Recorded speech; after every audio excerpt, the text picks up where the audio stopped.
crushes him, and Luke Voigt's a guy that crushes left-handed pitching. 6 average. And the 1-2. High fly ball, deep left center field, giving chase is Smith. And that ball is gone. A grand slam for Voigt. Smith and Hayes. A.J. Pollock crushes left-handed pitching. Pollock lifts a fly ball to left field that sends Peralta back at the wall. There it goes. Skyscraping home run for A.J. Pollock. He stays hot, and the Dodgers lead 3-0 here in the first inning. Guys you want to target against a lefty are Alberto. That's hit well, way back in left field. Get out of here, it's gone. Hansar Alberto with a 2-run home.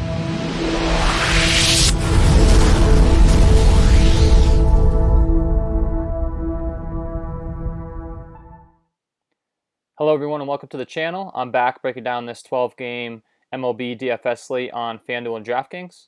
If you tuned in yesterday, we had some good calls in the Yankees stack. Unfortunately, Gleyber Torres took a pitch to the hand and it got removed from the game, so that was a little unfortunate. But we had a good call in the Yankees stack, and then I had discussed in that same game having some interest in some cheap Baltimore bats to fit in an expensive pitcher such as Bieber. And if you did that, that actually really paid off. Bieber went out and put up a big performance, and then those Orioles bats were able to come through with some home runs. You know, Alberto and Severino both going deep. And then we had some bad calls with the New York Mets. Pete Alonso really didn't show up. Cespedes not really doing much for you. And then J.D. Davis also struggled at the plate. So some good and some bad. Hopefully you got those Yankee stacks in. Hopefully you played some Orioles. Hopefully you played some A.J. Pollock against the lefty. And then, you know, I was really high on the Rendon call, and then there was news coming out with Trout going on the paternity list, having a child, so, you know, priorities. And that actually changed the dynamic of the lineup and made me like Rendon less. Something in baseball I don't think that's talked about enough is, you know, having that protection in the lineup. You got to have guys in front of you that can hit, and you got to have guys behind you that can hit, and that's something Trout hasn't had. And then when Rendon came over, I think that kind of helped his case. And last night, you know, Trout being removed, it put less appeal on the Rendon play. So, you know, unfortunately, I can't update you guys with this stuff with a later video. I do work a 9-to-5 job, but I'm working on a package right now on Patreon where I'm going to have an exclusive Discord chat for anyone to join and ask questions. It's going to be a package you can purchase on Patreon, and, you know, I'm allocating a lot of time, putting time into these videos. I wake up at 6 o'clock in the morning, but I want to make sure I'm getting good content out to you guys, and I can help you up until lock.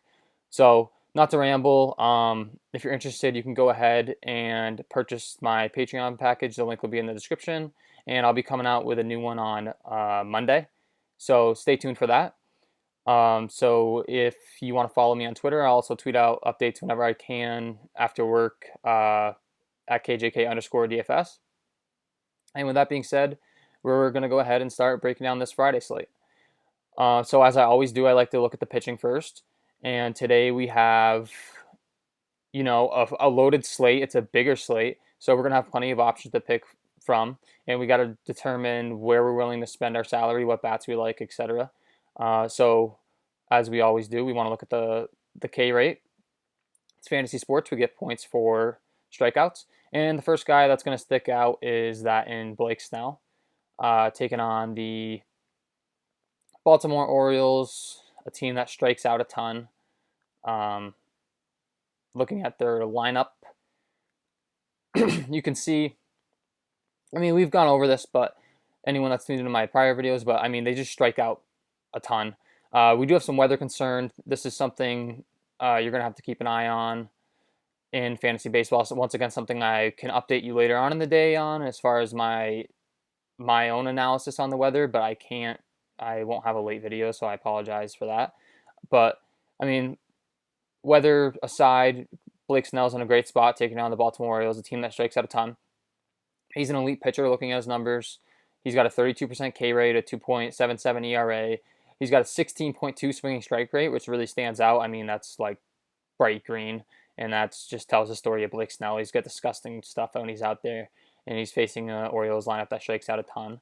Looking at his splits, you can see the walk rate's up a little bit, but I don't think that's a concern in this matchup. You're going to get guys chasing at his, breaking pitches, and then against lefties, he's really dominant.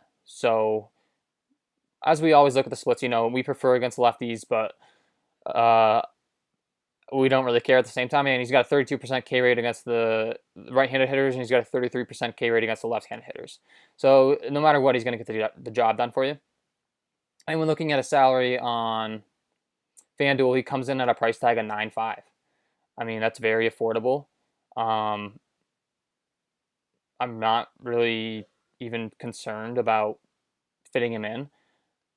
Just be on the lookout for any pitch limit news on these pitchers. Once again, throughout the day, I can check it, but getting that news out to you guys can be difficult.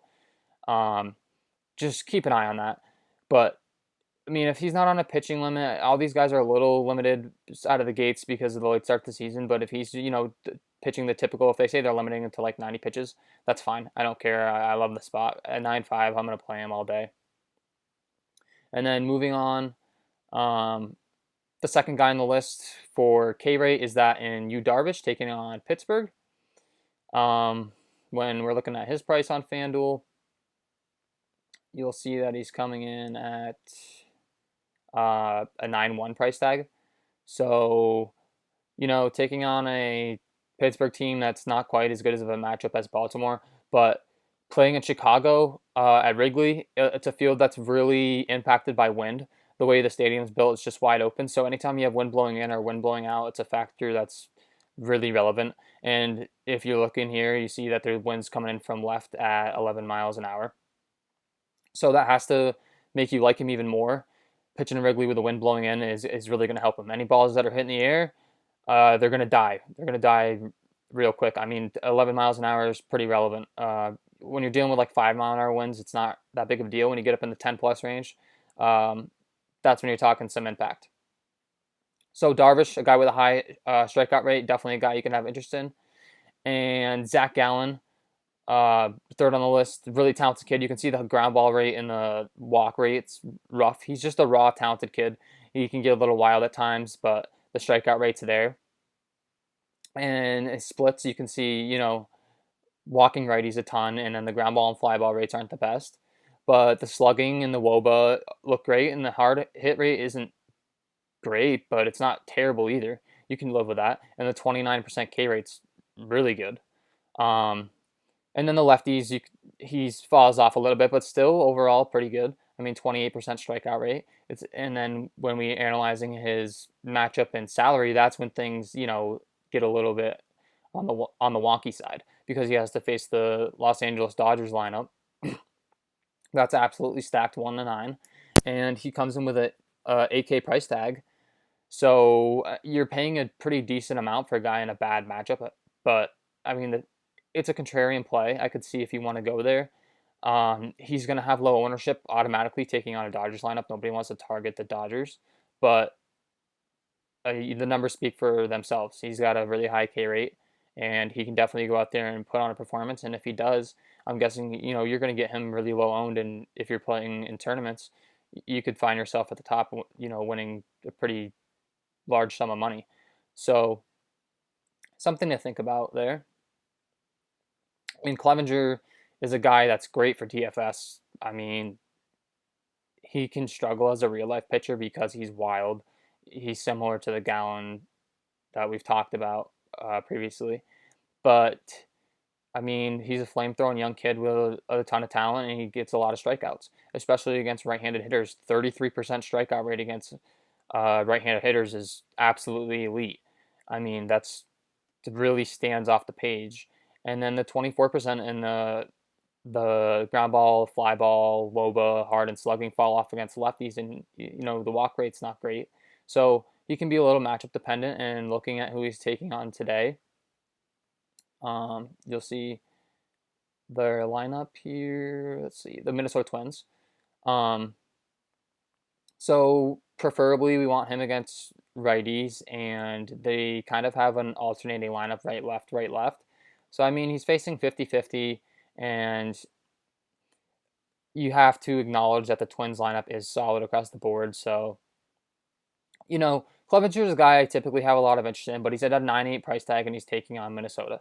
And, I mean, the strikeouts are there. I'm not saying they aren't. Nelson Cruz is a guy, everything we've talked about. Josh Donaldson, same, ton of power, but the strikeouts are there. So, I mean, a guy that has a 33% clip against right-handed hitters, you could definitely have interest in. You just got to decide. There's a ton of options, so it can be a little overwhelming on slates this large to decide where you want to go, and you have to factor in each and every positive and negative for each one of these guys. I mean, moving further along, the guy that's probably going to be the chalkiest and the guy that I probably have to endorse the most is that in Luis Castillo. And why am I saying I have to endorse him the most? Because of his matchup. He's taking on a Detroit Tigers team who's god awful against any good pitching. They've been doing really well recently in the Kansas City series because they've been facing, their other competition for probably the worst pitching in the league. Kansas City's bullpen's terrible. Everything about their pitching staff is pretty terrible. And so, coming off that, I don't think people are going to be uneducated on how bad the Tigers are. I mean, I'm not saying you're going to get him low owned. You're probably not going to get him low owned at all. But his upside is tremendous, and you have to like him here. So, looking at the lineup up and down that he's facing, um, you know, it just makes it clear. All these guys strike out a ton. You don't see any elite names in there. I mean, Miguel Cabrera is a guy that was elite at one time. He's not anymore. Nothing to worry about there. His power's gone. I'm not even concerned. He's still a great hitter. He can take Castillo in the gap and get singles and all that fun stuff. But from a DFS standpoint, I don't see him hitting any home runs and hurting your chances. It's a possibility, but not something I'm really worried about. And then you look at their run total at 4.07, and they're playing in Detroit, which is a big park upgrade for Castillo, being that he plays in the Great American Small Park in Cincinnati. This is a big park upgrade for him. And you always like to see that. Guys that go on the road and they have a better park to pitch in, it's only going to help their chances, obviously. So Castillo, 10-1 is going to cost you, but it's worth it. If you can find those cheap bats that fit in with him, it's definitely worth it. The Detroit lineup, so definitely one you want to target. So that's my little rant on Castillo. Definitely play him. And then guys we want to target, get some bats in against. I like to sort my chart by Sierra. Gives you an overall understanding of how good a pitcher it has been and how good they will be in the future. Any of these stats that you don't know the meaning to, you can go on Fangraphs and they have a glossary actually for you. So I'm not going to spend a bunch of time on that because I'm sure a lot of you know what they mean, but if you need to, go over to Fangraphs and look at the glossary for these stats. So the first guy that stands out for targeting, to me, I mean, obviously we've been talking a lot about the Yankees these last few days. They've been in great matchups, and it looks like they're in another one here against Weber. You can see his Sierra, ERA, K percentage, and swing and strike rate aren't great. But then again, his ground ball, fly ball, walk, and hard hit rate actually stand out as being pretty decent. So, I mean, the appeal is not quite as strong as it has been the last few days for the Yankees stack in Baltimore. But with that being said, if you look at Weber's splits, he's much stronger against right-handed hitting. We're dealing with a 49 innings pitched sample size, so keep that in mind. Not the biggest, but I mean that's decent. You're not working with a couple innings. And then the lefties crush him. So any lefties that fit in this lineup, you're gonna want to have interest in. And why? Because of 596 slugging is terrible. 596 slugging against left-handed hitters, that kind of speaks for itself. So have interest in the lefties. So when looking at the Yankees lineup, You've got guys like Hicks, ton of power against right-handed pitching, a switch hitter, but he really excels on the left-hand side of the plate. And then um, Brett Gardner and Tyler Wade has a bunch of speed, so if he's able to punch one in the gap, you can be looking at some stolen base upside. So I mean, the Yankees have a lineup that's predominantly right-handed, and I'm not saying you can't target those guys, but looking at Weber's numbers, we do prefer lefties. So that limits the appeal compared to the last few days, but I definitely still have interest in this Yankee stack. Just got to keep in mind this is a huge slate, and we have a bunch of other options. And you're paying big prices for these guys and Judge and Stanton. They're in the 4K range. Um, and then moving further along, you can definitely target Trevor Williams. I mean, looking at his numbers, they're not impressive at all, and we're dealing with a 320 innings pitched sample size. So he's a guy that's been in the league a long time, and he's been struggling. So it's proof in the pudding type of deal. Definitely can target him. And when looking at his matchup, he is taking on this lineup in the Chicago Cubs, who we already discussed about are playing in Wrigley, and they do have the wind blowing in. That's a downside, but um, you know, definitely a solid Chicago Cubs lineup, and definitely can have interest in them here. And looking at Williams' splits, you're definitely going to have most interest in these lefties. So guys like Rizzo, he's a great hitter all around, and he's got a little bit of power. I mean, I shouldn't say a little bit. He's got decent power all around. And then Schwarber's got a ton of power, and he's a guy that you really, anytime you play him, you're just worried about his strikeout rate. And when looking at Williams' strikeout rate against lefties, it's at 13%. So great spot for Schwarber. Definitely going to have interest in him. And moving further along the sheet here, we have a ton of options to pick from today. You could go on and on. You got to pick your pitching, decide who you really like pitching wise, and then fit in the bats and go around it. So, I mean, our next option for bats is definitely the Oakland A's. The Oakland A's get to go into Seattle and take on Walker, who's a very, unpolished starting pitcher. He came into the league being known as, a flame throwing potential. He had a lot of potential, and he just hasn't panned out. Easiest way to say it. He had a lot of potential. Potential doesn't mean anything. Look at the results. I mean, in the majors, you're only dealing with 17 innings, but he has just really struggled with hard hit wise. And I mean, righties kill him, and lefties, it's even worse. The slugging's up to a 529 rate against left-handed hitting. So, I mean, the ground ball rate is better against lefties, and then the ground ball rate is really bad against righties. Overall, just target the guy. I don't really care. Just play anyone you want from Oakland. Um, and then, not to mention, the Seattle bullpen's terrible. So whoever they hand the ball over to after him, you're going to be getting even better matchups. So we just want to target guys with power. We want to target the middle of this order. Matt Olson, ton of power. Chapman, a ton of power. Canna, a ton of power. Laureano's got power and speed. And then you got Semien at the top of the order, who's a guy that he's always someone I have interest in at the shortstop position. The shortstop position isn't always the strongest. And usually you can target a specific few guys, and he's one that you're definitely going to want to have at the top of your list today.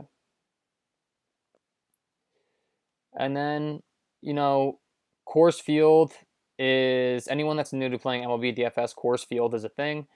Coors Field is in Colorado. The air allows for the ball to just go flying out of the ballpark, and there's great hitting conditions almost every game. You can see there's 8-mile-an-hour winds blowing in, but it's 85 degrees and it's in Coors Field, so I don't care. And these guys are priced up for a reason. 4K, 4K, 4K, and then around 4K. The average person logging in the Fanduel might be like, why is Colorado so expensive? I don't get this. And that's why. Coors Field is a thing, and yeah, you're going to pay for it, but it's worth it. So this is a debate you're going to have any single time that Colorado's on the slate. You got to decide whether you want to play Coors bats or whether you don't want to play Coors bats, and it can be torturing. It can be tough, but you got to analyze it and decide. So, anyways, with that being said, looking at the matchup here, you got Garrett Richards and you got John Gray. Being that they're in Coors, we're going to want to analyze them. So John Gray, a guy who actually traditionally his numbers at Coors Field have been very good. I always remember this. He seems to be the one guy on the Colorado staff that can get the job done at Coors. So keep that in mind. I feel as if you're stacking San Diego today, you're probably one, you're banking on Coors Field, obviously, but then secondly, you're banking on the bullpen. Coming in after John Gray, Colorado, not really the greatest bullpen. They had some elite guys, most notably Ottavino, who they sent away. And I mean, they're not really a bullpen I'm afraid to target anymore. So you could definitely keep that in mind, and think that John Gray goes out there for 5 innings and then they switch over to the bullpen and the Coors Field effect kicks in. But for me personally, it's a spot I'm not really all that interested in. San Diego. I mean, you have to be interested in their Coors Field. I don't want to contradict myself, but overall on the slate, I would say they're not at the top of the list for me. And with that being said, there's some cheap. You got to look at the prices too, and there are some cheaper guys. So I know I keep going back and forth. You got to decide. I mean, Profar and Grisham, they're too cheap. So you're going to see a bunch of people with them, though. So that's something to keep in mind. You're going to throw them in your lineups and feel great. They're playing at Coors Field, but you're also going to see probably a lot of ownership on those guys. When the guys are really cheap in Coors Field, their ownership naturally rises. And then the Colorado side, looking at Garrett Richards' numbers, he's a guy that, he's pretty solid across the board, honestly. His numbers wise, I mean, we're dealing with a 90 innings pitch sample size. He just has a walk problem, and he has a bit of a hard hit problem, but the fly ball, the ground ball, all that stuff's great. Against righties, he's really average, and then against lefties, he's actually been pretty solid across the board. It's just the walks once again. So he's a guy that has walk issues, which that could definitely increase the appeal because we're playing a Coors Field and you allow guys on base and then you have to pitch. You got guys on first and second with no outs type of deal. You got to come to the third hitter. So stacking wise, that definitely increases the appeal of Colorado. And then Colorado is just a team that you target every single time they're at home. All these guys, a lot of times they get analyzed because of their home field, and guys say their stats are inflated, and that's valid. But at the end of the day, when they go home, they rake. So you got to always have interest in Colorado, and I'm just going to base it on price tags, really. This whole Coors Field today is based on price tags. I mean, 1 through 4, if you can fit them in, that's great. And then down here, you have some really cheap options. So I could see just throwing in all the cheap bats at Coors Field today and like your lineups. A lot of time spent on that game, but for good reason. Coors Field is a big deal, so I think I've made that clear. And then you look at the Chicago White Sox, who have a 5.72 implied run total against Kansas City. This Kansas City kid is someone we don't really have a lot of data on, and to be honest with you, I haven't been able to dive into the data, but I can tell you one thing. They're completely worn out from the Detroit series, and then they're going to play Chicago, and I'm guessing they're just going to be throwing a bunch of pitchers out there for 2 to 3 innings type of deal. And that's going to be great for the Chicago White Sox because the Kansas City bullpen is terrible. So definitely want to target all these guys, most notably the guys with the power. So, you got Edwin Encarnacion, Jose Abreu, Yoan Moncada crushes right-handed pitching. So obviously the lefty looks like he's starting. But I'd like to think that Moncada is going to get the take on a righty at some point in the game, and he's high in the order. And at a 3.6 price tag, he's reasonably priced, and he's going to fill that third base spot for you. And then you got the young kid in Eloy Jimenez, who absolutely rakes a ton of power, and Luis Robert, the top prospect that just came up, and he's been red hot out of the gates. So all these guys really, 1 through 6, I'd say. 7 through 9, I'm not really all that interested in. They're not. They're not. James McCann does crush left-handed pitching, so he's a guy. Anytime a lefty's in, I love to play. But I don't know how long this Bubik or Bubik kid is gonna last, and you're really just playing the guys with the most power. So I'm recommending that you go with a 3 through 6 type of deal, and then the 1 and 2 hitters are great as well. Anyone you can fit in salary wise, just go ahead and toss them in. So Chicago is in a great spot today. And lastly, I'd say I once again weather pending, but I got to mention the Tampa Bay Rays taking on Cobb and the Orioles.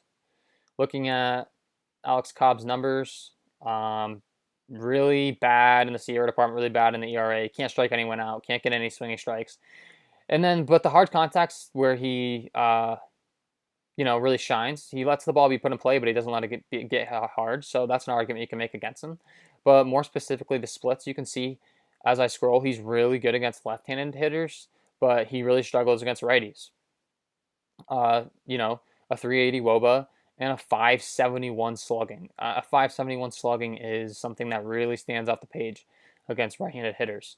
So, guys, we're going to want to target. You got Hunter Renfroe, who has a ton of power. I mean, this Tampa Bay lineup, now that I'm mentioning the splits, is not really one you're going to want to target, but for one-offs, Hunter Renfroe really stands out. He's only 3-1. He fits in an outfield spot, and the guy absolutely rakes. He's got a ton of power. So that's my analysis there. I mean, a 3-1 price tag on FanDuel, you got to have a ton of interest in Hunter Renfroe. And then, I mean, I could list so many options. It's such a huge slate. So we've gone over Coors Field. We've gone over the A's. I mean, I would say my last spot of interest, probably the Twins are a spot you could look at, but I mean, this Atlanta Braves team, who it doesn't seem like anyone's played them early on in the season. They've had some really bad matchups, and now they get to take on Rick Porcello of the Mets, and they have a 5.35 implied run total. You got to keep an eye on the weather. But Atlanta's playing in their new ballpark. It's pretty hitter friendly. And, with it being 86 degrees and a 66% of humidity, it's not terrible hitting conditions. That's something else you want to look into. Higher humidity, the ball's going to fly even better. But, so analyzing Porcello's numbers. Let's see, Porcello. You can see he's really not been great across the board. Not terrible. You're not seeing a ton of red, but a lot of orange. So that sticks out. And specifically when looking at his splits, he's pretty solid across the board against righties, but lefties kill him. So, facing a lineup today that has a guy like Freddie Freeman in it, you're going to want to have a ton of interest in him. And Matt Adams. Matt Adams is always too cheap on FanDuel. I don't get it. They just refuse to price him up. He comes in at 2.6, and he gets to face a guy that has terrible splits against a lefty. So you're definitely going to want to play Matt Adams.